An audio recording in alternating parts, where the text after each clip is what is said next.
Today we are reading Don Shu's diary. The diary of Don Shu, chief alchemist of the Alchemy Commission. It records this blind diviner struggles against her destiny. Part 1. Please hear me, Rainbow Arbiter. Yu Fei would always laugh at me for being childish and writing to you in my diary, but this has been a habit since I was a child.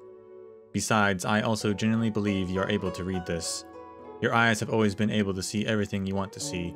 Someone like me should not have been born, yet now I live a wealthy life and have friends such as Yu Fei by my side. I thank your blessings every second of every day. Therefore, I hope everything I have done recently would not offend your peerless authority. I bear no dissatisfaction with the world of Xianzhou that you guard and protect. I simply wish to see the real world in real colors. When I was a child in Lyceum, and my peers bullied me for my lack of sight, I had always firmly believed my condition to be a trial sent by the Rainbow Arbiter to test me. I maintained that belief in my later years when I entered the academy and had to spend more effort than others to keep up with my studies. As if to reward me for my tenacity, you sent Yu Fei to be my friend. When we were 7 years old, she chased away the malevolent classmates bullying me, and she has been my best friend ever since. Yu Fei protected me from the bullies and helped me keep up with my studies. During the school holidays, she would take me to visit glamorous scenes in the various ecological delves and describe their beauty to me with great vividness. Her voice is very pleasant to listen to, like the touch of cold streams brushing past my fingertips. In theory, I shouldn't be dissatisfied with life at all. However, humans are visual creatures, and we perceive the world via lights and colors. I simply do not know what Yu Fei means when she says the dusk painted in the sky red at the end of the forest like a flame. In fact, I don't even know what Yu Fei looks like. I can touch, I can imagine, and yet I still cannot construct a complete picture. Therefore, with Yu Fei's support, I decided to find a way to restore my sight. By the blessing of the rainbow, I have become the best alchemist in the Alchemy Commission, and Yu Fei is its best healer.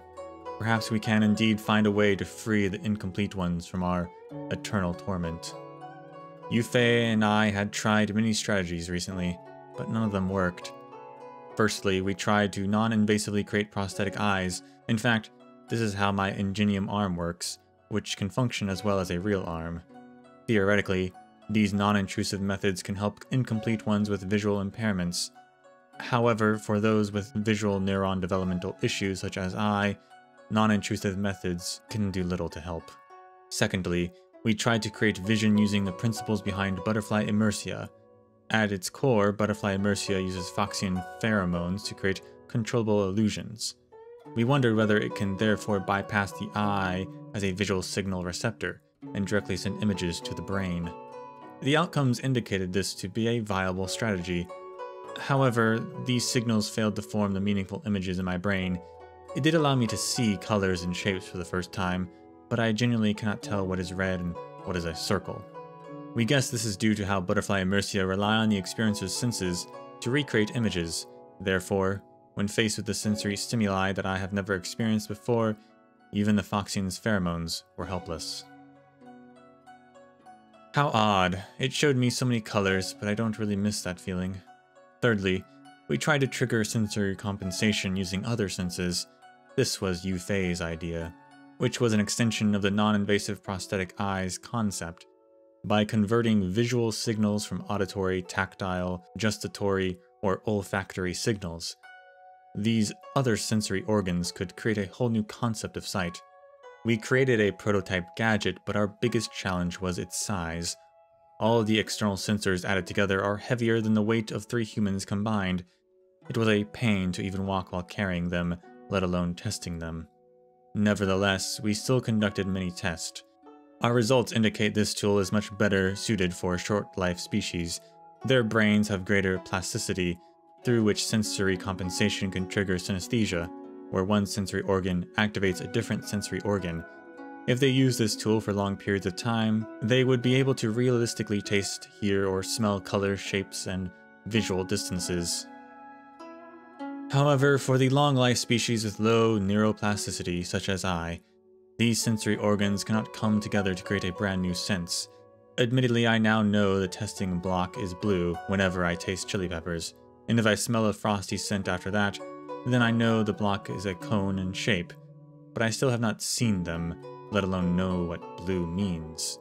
Though short-life species will gain more from this tool, most of their bodily issues can be solved by invasive prosthetics and would have no need for something as complicated as this. These experiments cost huge amounts of time and effort for Yufei and me, yet we have produced almost no viable results. I can't even be sure whether these experiments can help other researchers in the future. I feel dejected and powerless, and I feel like I let Yufei down. I got in touch with Professor Egan of the Intelligentsia Guild.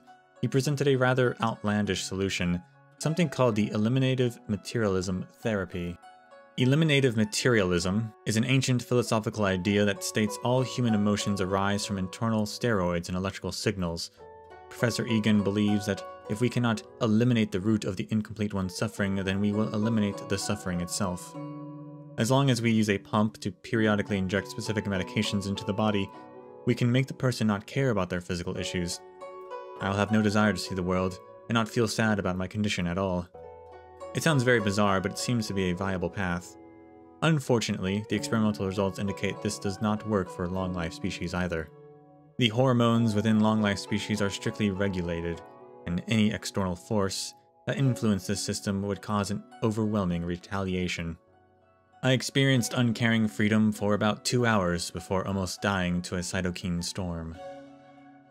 I have conducted a lot of experiments. There has been no progress whatsoever. I'm feeling really defeated. But I want to see what Yufei looks like, even if for just once.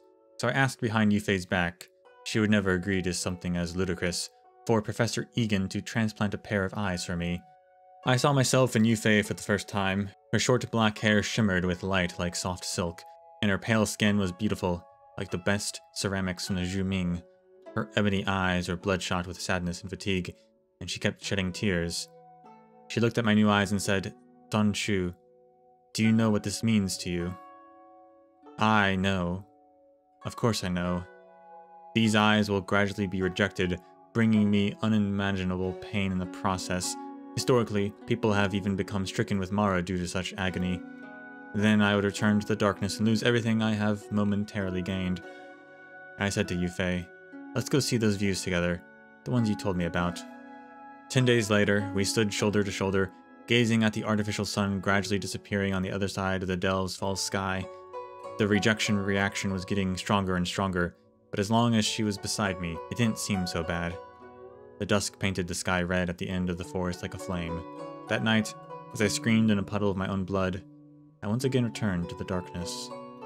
Part 2. Please hear me, Rainbow Arbiter. Yufei is enlisted in the war. This is the third great war between the Alliance and the denizens of Abundance. Many people I know went to the war, but I never imagined Yufei would be conscripted as well. The Alliance needs the best healer, and I happen to be the best healer. That can't be helped, right? Yufei held my head in her palms as she said this in pretended carelessness. I grabbed Yufei's hand and replied anxiously, "The Lo Fu has so many healers, why does it have to be you? You're not a Cloud Knight. You can refuse." "I know you're worried about me." Yufei comforted me gently. "I'm just a healer. I won't be in danger. Besides, the Arbiter will keep me safe." She had made up her mind to go. I could only beg her.